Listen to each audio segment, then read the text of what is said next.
Hey guys, it's Tabby from Keeping Tabs, and today I'm doing the Campfire Book Tag.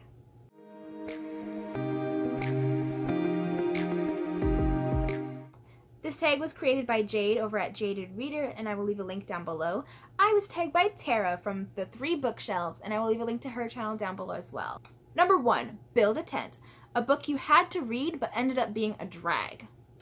For this, I chose Hatchet by Gary Paulson. I had to read this in grade 6. It's a Canadian book. I don't know if all Canadians had to read this, but a lot of my friends had to read this who went to other schools.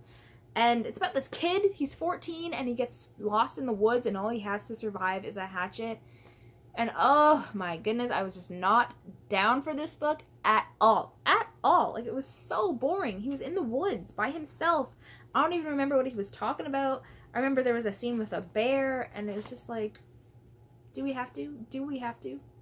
Number 2, Build a Fire, a book you were proud of finishing.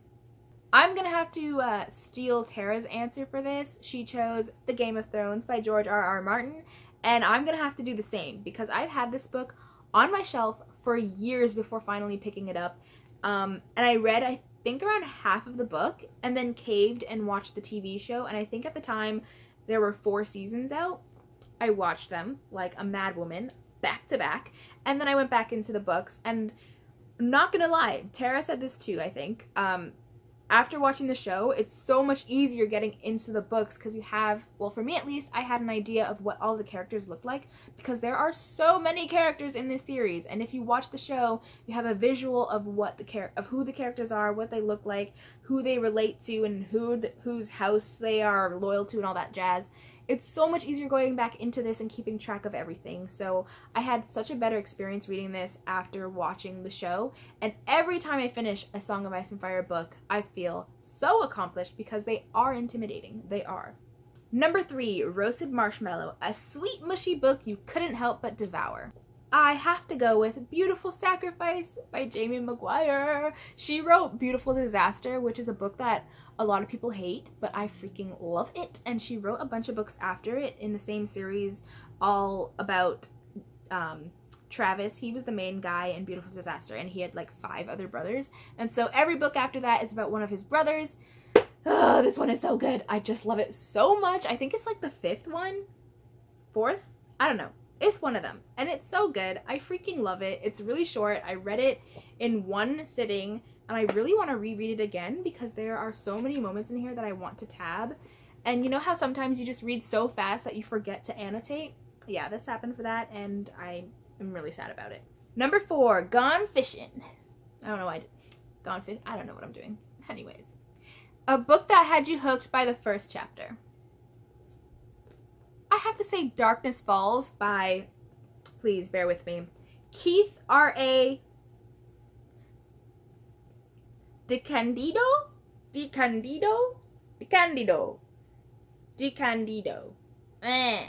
This book is actually based on the movie by the same name, and I read the book first, and the book is terrifying. I was so scared. I could not read it at night, and I could not read it unless my mom was in the house. I was in high school when I was reading this.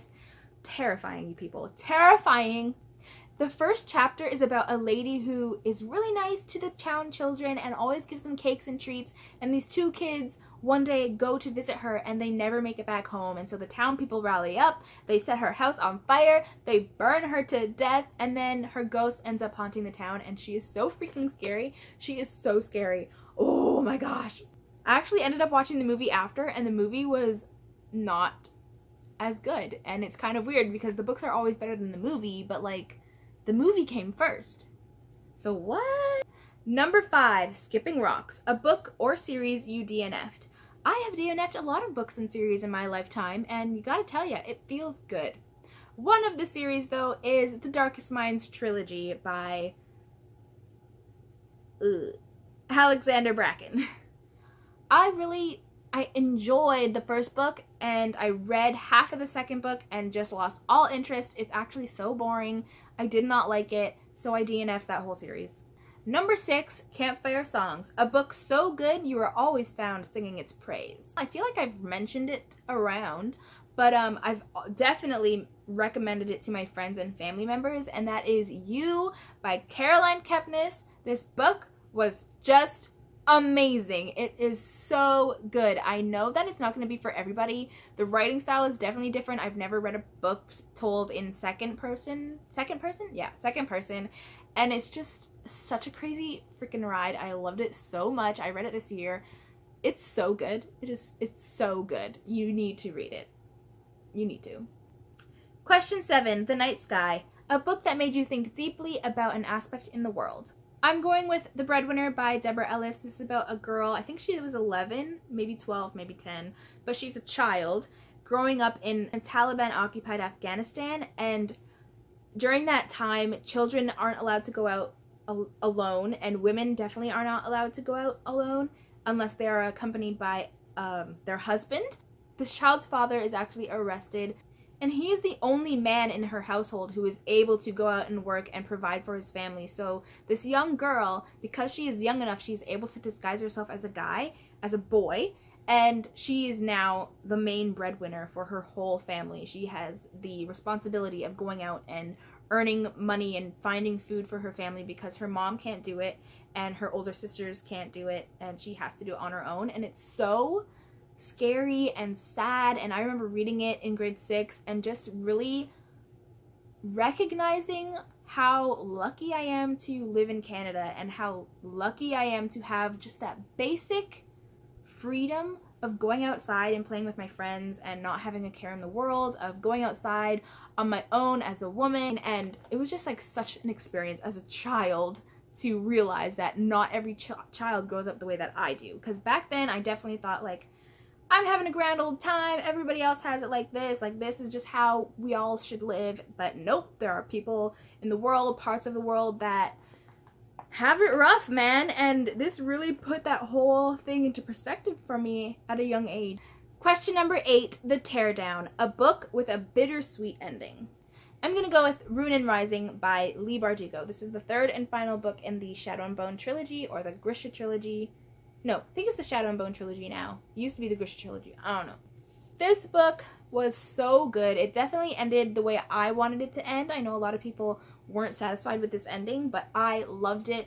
It's just the path and the things that we had to sacrifice in order to get that ending that hurt, and that was the bitter part, but it also had a very sweet ending, and I love this series so much. Oh my gosh. That is all for this Campfire Book Tag. If I tag anybody, then their links will be down below, their names will be down below, and if you want to do this video, go ahead and do it. It was a lot of fun. Thank you for watching. I will see you guys later.